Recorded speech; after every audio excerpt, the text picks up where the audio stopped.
Hello विद्यार्थियों, बाल मंदिर के इस YouTube चैनल पे आपका स्वागत है। बच्चों, हम लोग बात कर रहे थे अपवर्तन के बारे में। प्रकाश टॉपिक में हम लोग पढ़ रहे थे प्रकाश का अपवर्तन, जिसमें मैंने अपवर्तन आपको बताया, अपवर्तन के उदाहरण बताए, आपको मैंने पूर्ण आंतरिक परावर्तन बताया, वायुमंडलीय अपवर्तन बताया।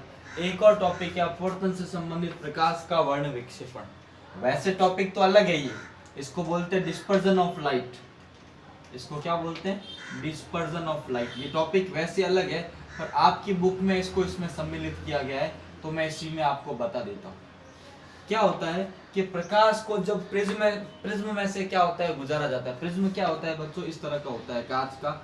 आपकी फिजिक्स लैब में आप जब 12th में फिजिक्स प्रैक्टिकल करोगे तो आपको इस तरह का प्रिज्म होता है बच्चों। ये होता है प्रिज्म, एक कांच का होता है। आगे भी त्रिभुजाकार है, पीछे भी त्रिभुजाकार है, इधर आयताकार, इधर आयताकार, नीचे भी क्या होता है आयताकार, आगे त्रिभुजाकार, पीछे त्रिभुजाकार। इस प्रकार का होता है प्रिज्म। जब प्रकाश को प्रिज्म में से गुजारते हैं तो अपवर्तन के कारण प्रकाश क्या होता है? 7 रंगों में टूट जाता है। इस घटना को क्या कहते हैं? प्रकाश का वर्ण विक्षेपण, डिस्पर्जन ऑफ लाइट।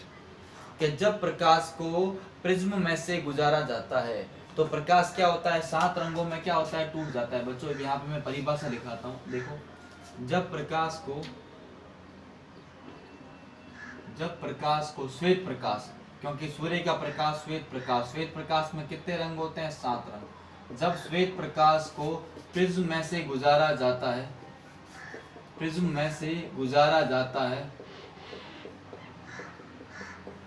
तब वह 7 रंगों में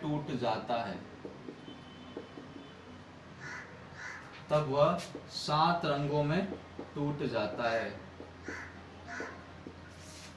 प्रकाश की इसी घटना को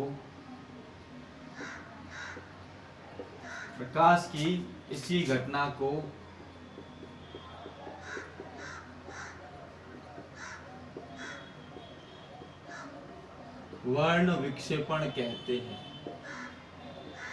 प्रकाश की इसी घटना को वर्ण विक्षेपण कहते हैं। जब श्वेत प्रकाश को, ध्यान रखना, श्वेत प्रकाश में कितने रंग होते हैं बच्चों? 7 रंग। ध्यान रखना, समझो बच्चों, मैं खाली प्रिज्म का आगे वाला फेस बना रहा हूँ, फ्रंट, आगे से ऐसा दिखेगा।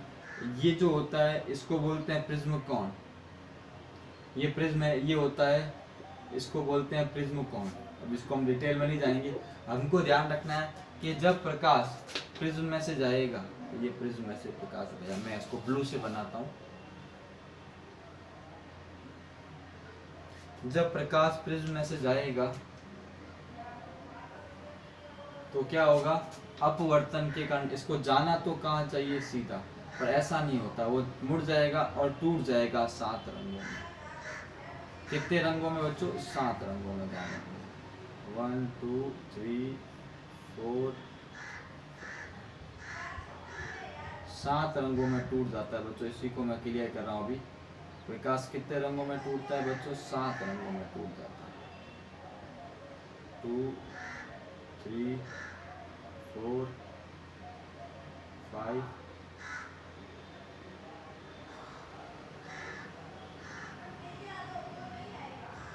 इसको थोड़ा सा बच्चों में बड़े से बनाता हूँ, वरना 7 रंग क्या हो जाएंगे? मिक्स। हमें 7 रंगों में तोड़ना है इसको। प्रकाश कितने रंगों में टूटता है बच्चों?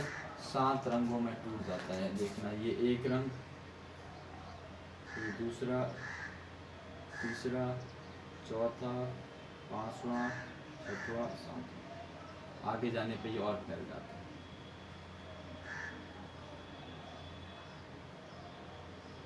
सात रंगों में प्रकाश क्या हो गया? टूट गया बच्चों।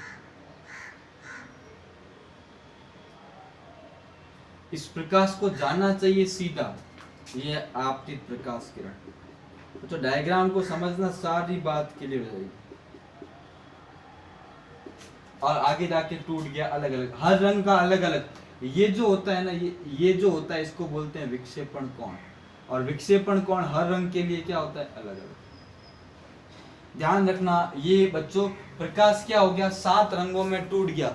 इसी घटना को बच्चों हम लोग क्या कहते हैं? वर्ण विक्षेपण कहते हैं। कि जब प्रकाश को प्रिज्म में से गुजारा जाता है, और बच्चों ध्यान रखना सबसे नीचे जो होता है वो होता है बैंगनी रंग विपिग्योर, और सबसे ऊपर होता है रेड। ध्यान रखना ये जो कौन है, ये विक्षेपण है किसका, लाल का, और ये जो बड़ा वाला ये विक्षेपण किसका है, बैंगनी।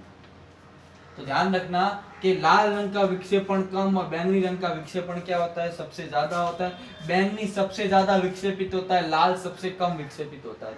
और ध्यान क्रम क्या होगा, वी आई डी जी, मैं थोड़ा सा ऐसे बनाता हूँ, ये आएंगे नहीं वापस यहाँ पे। ये हो गया आई, ये हो गया बी, फिर हो गया जी, फिर हो गया वाई, फिर हो गया आर। विपिग्योर, मैं भी इसको हिंदी में लिख लेता हूँ, V I B G Y O R, याद भी ऐसे रखते हैं। बैंगनी, जामुनी, इसको लिख लेता हूँ पूरा, बैंगनी इसको बोलते हैं जामुनी, इसको बोलते हैं नीला, ये हो गया हरा, ये हो गया पीला, ऑरेंज, और लास्ट वाला क्या हो गया, लाल। तो बच्चों ध्यान रखना इसी घटना को क्या कहते हैं, वर्ण विक्षेपण कहते हैं। और इंद्रधनुष बनता है ना, वो इसी कारण बनता है। इंद्रधनुष में क्या होता है बच्चों, इंद्रधनुष में प्रकाश की छोटी सी जो बूंद होती है वो प्रिज्म की तरह व्यवहार करती है।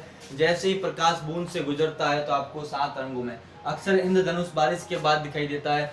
अपने वातावरण में क्या होती है, जल की जो बूंदें होती है, प्रकाश उनसे टकराकर 7 रंगों में विभक्त होता है। इस आधार पे कह सकते हैं प्रकाश में कितने रंग होते हैं, 7 रंग होते हैं। कितने रंग होते हैं, 7 रंग। इसको एक बार नोट कर लो, फिर मैं और इसके बारे में बातें करता हूँ, 7 रंगों के बारे में।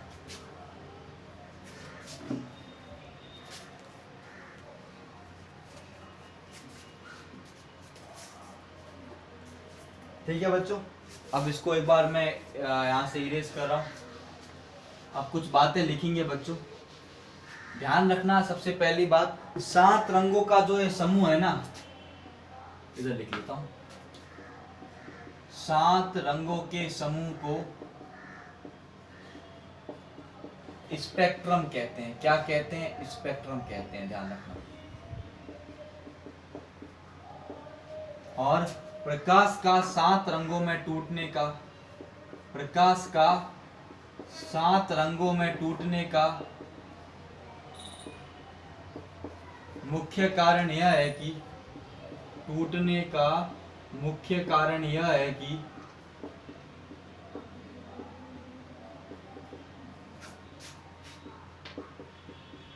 अलग अलग रंग का वेग, अलग अलग रंगों का वेग अलग अलग माध्यमों में भिन्न भिन्न होता है। जिससे क्या होते हैं वो प्रकाश क्या होता है, क्योंकि हर माध्यम का वेग अलग अलग, हर मतलब रंग का वेग अलग अलग होगा, तो अपने हिसाब से वो क्या हो जाएगा, अपवर्तित हो जाएगा। तो ध्यान रखना वेग क्या होते हैं, अलग अलग होते हैं। इस कारण बच्चों क्या होता है, अपवर्तन होता है, नहीं तो अपवर्तन नहीं होता।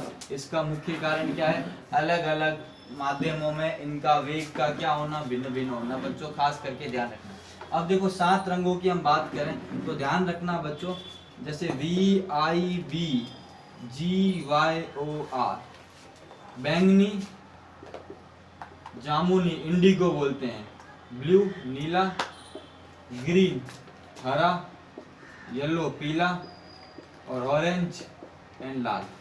अब ध्यान रखना है, यहाँ से इधर जाऊंगा तो ध्यान रखना तरंग दैर्ध्य क्या होगा, बढ़ेगा। लैम्डा क्या होता है बच्चों, बढ़ता है। लाल रंग का लैम्डा ज्यादा होता है, बैंगनी रंग का कम होता है। और ध्यान रखना लैम्डा बढ़ेगा तो ध्यान रखना बच्चों विक्षेपण जो होगा क्या होगा, घटेगा। ध्यान रखना विक्षेपण क्या होगा, घटेगा। विक्षेपण क्या होगा, घटेगा। इसलिए लाल रंग का विक्षेपण क्या होता है, सबसे कम होता है। बैंगनी रंग का विक्षेपण मैंने अभी आपको बताया कि नीचे वाला रंग कौन सा है, लाल, ऊपर बैंगनी, ऊपर वाला कौन सा है, लाल। क्योंकि बैंगनी रंग का विक्षेपण क्या होगा, ज्यादा, लाल रंग का विक्षेपण क्या होगा, कम।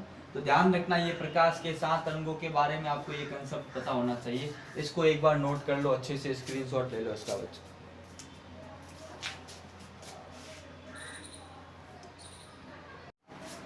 तो इसको नोट कर लिया बच्चों।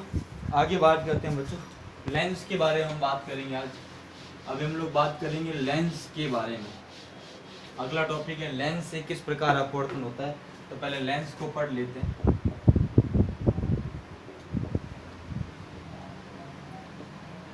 बच्चों अभी का टॉपिक है लेंस। और ध्यान रखना बच्चों, लेंस क्या होता है, एक समांगी ठोस होता है, एक प्रकार का ठोस होता है बच्चों, जिसको हम पढ़ने वाले अच्छे से।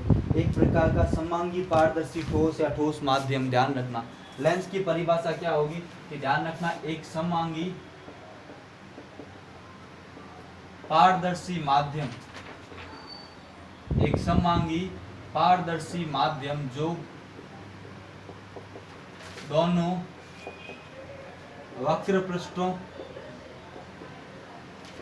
या एक वक्र तथा एक समतल पृष्ठ से घिरा, एक समतल पृष्ठ से घिरा होता है। एक पारदर्शी माध्यम बच्चों, एक ये जैसे है ना, ये बीच में क्या हो गया, एक ठोस पारदर्शी माध्यम होता है। इससे प्रकाश का अपवर्तन को हम लोग बच्चों क्या बोलते हैं, लेंस। इसी को हम लेंस कहते हैं। इससे अपवर्तन को समझते हैं। एक समांगी पारदर्शी माध्यम जो दो वक्र पृष्ठों या एक वक्र तथा एक समतल पृष्ठ से घिरा होता है, क्या कहलाता है, लेंस कहलाता है। क्या कहलाता है, लेंस कहलाता है। कितने प्रकार का होता है, मुख्यतः यह दो प्रकार का होता है। तो यह दो प्रकार का होता है बच्चों। एक होता है उत्तल लेंस और एक होता है अवतल लेंस। पहले हम बात करेंगे बच्चों उत्तल लेंस के बारे में, और दूसरा बच्चों होता है अवतल लेंस।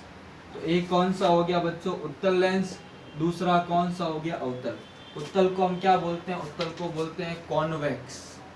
क्या बोलते हैं इसको बच्चों, कॉन्वेक्स। अवतल की बात करें इसको क्या बोलते हैं बच्चों, कॉनकेव लेंस। क्या बोलते हैं इसको, कॉनकेव लेंस। ध्यान रखना उत्तल लेंस, ध्यान रखना यह लेंस क्या होता है, किनारों से मोटा व बीच में से क्या होता है, पतला। यह लेंस किनारों से मोटा तथा बीच में से पतला होता है। किनारों से मोटा तथा बीच में से पतला होता है, क्या कहलाता है, उत्तल लेंस कहलाता है। अवतल में क्या होगा, यह लेंस किनारों से मोटा तथा बीच में से पतला होता है।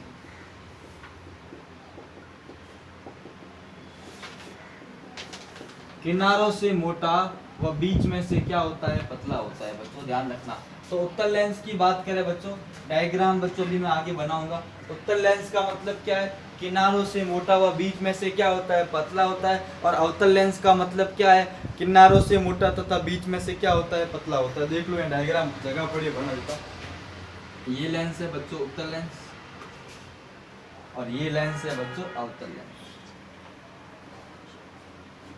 ये हो गया बच्चों कौन सा लेंस, ये हो गया उत्तल लेंस। और ये कौन सा हो गया बच्चों, अवतल लेंस। कौन सा लेंस, अवतल लेंस। अब इसको भी आगे और हम बात करेंगे। एक बार आप इसका स्क्रीनशॉट ले लो, फिर मैं आगे और बात करता हूँ। इसको अच्छे से बात करते हैं। एक बार आप स्क्रीनशॉट ले लो इसका।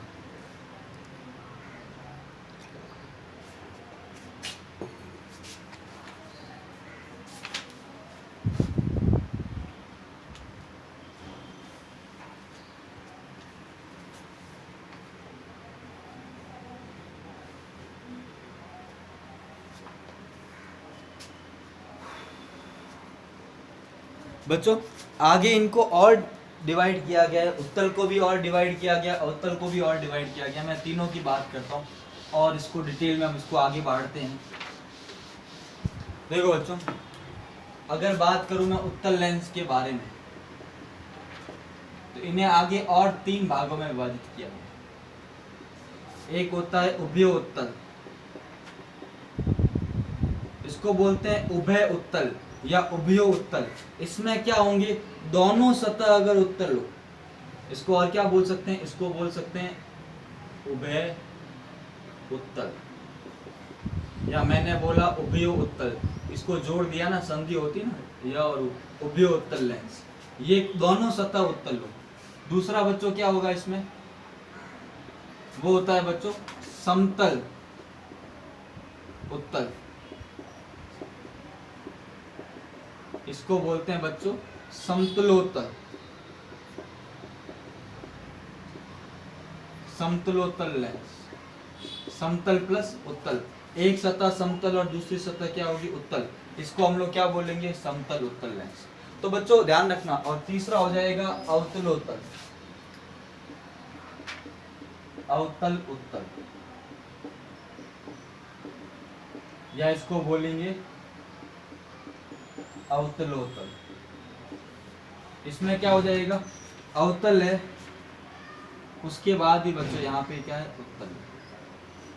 तो ध्यान रखना ये कैसा हो गया अवतल, अवतल के बाद उत्तल। देखो उभय दोनों उत्तल, एक समतल एक उत्तल और एक अवतल एक उत्तल। तो ये कितने प्रकार के हो गए बच्चों, 3 प्रकार के हो गए बच्चों। कौन कौन से हो गए, सबसे पहले हमने बात की उभयोत्तल, फिर हमने बात की समतलोत्तल, फिर हमने बात की अवतलोत्तल। इसी प्रकार अवतल भी कितने प्रकार का होता है बच्चों, 3 प्रकार का। इसके डायग्राम बना लो, फिर मैं आगे बात करता हूँ। एक बार ये तीनों डायग्राम बना लो, यहाँ पे बाकी वाले आ जाएंगे। अवतल लेंस, अवतल लेंस भी बच्चों कितने प्रकार के, 3 प्रकार के। सबसे पहले क्या हो जाएगा उभयावतल, इसमें दोनों सतह क्या होगी बच्चों अवतल। दूसरा बच्चों कौन सा हो जाएगा समतलावतल, समतल प्लस अवतल, एक समतल दूसरी क्या हो गई अवतल। तीसरा कौन सा हो गया बच्चों, यहाँ पे जैसे अवतल उत्तल है वहां पे क्या होगा उत्तलावतल, उत्तल प्लस अवतल। इसमें क्या हो जाएगा, एक सतह उत्तल है और दूसरा क्या हो जाएगी ये उत्तल,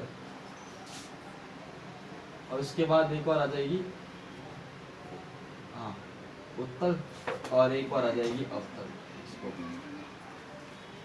ठीक है, इसको ऐसा उल्टा हो गया, ये उत्तल और इसके पास एक बार क्या आ जाएगी। तो बच्चों ये 3 प्रकार की, ये 1 2 3 1 2 और 3, तो कुल 6 प्रकार के हो गए। परिभाषा पूछते हैं लिख सकते हैं, अगर दोनों सतह उत्तल हो उसको क्या कहेंगे उभयोत्तल। एक समतल एक उत्तल तो क्या होगी समतल और उत्तल। एक अवतल और एक उत्तल हो तो क्या होगी अवतलोत्तल। दोनों अवतल होगी तो क्या बोलेंगे उभयावतल।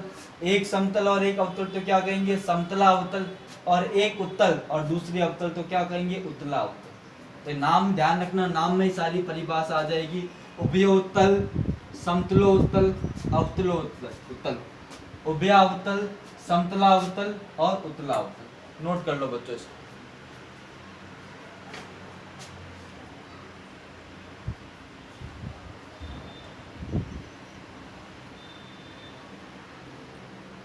ठीक है, अब एक और बात ध्यान रखनी है, इस उत्तल को हम कहते हैं अभिसारी लेंस,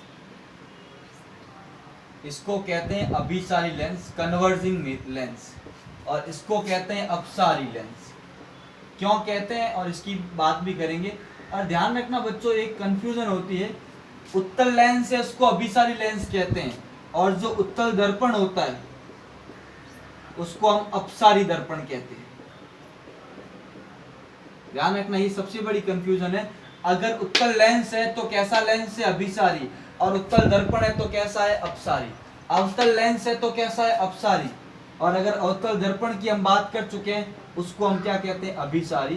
तो ये मैं आगे कल डिस्कस करूंगा अगले लेक्चर में। आज के लिए हम इतना रखते हैं, अगले लेक्चर में ये सारी बातें बताऊंगा। ठीक है, तो तब तक के लिए थैंक यू।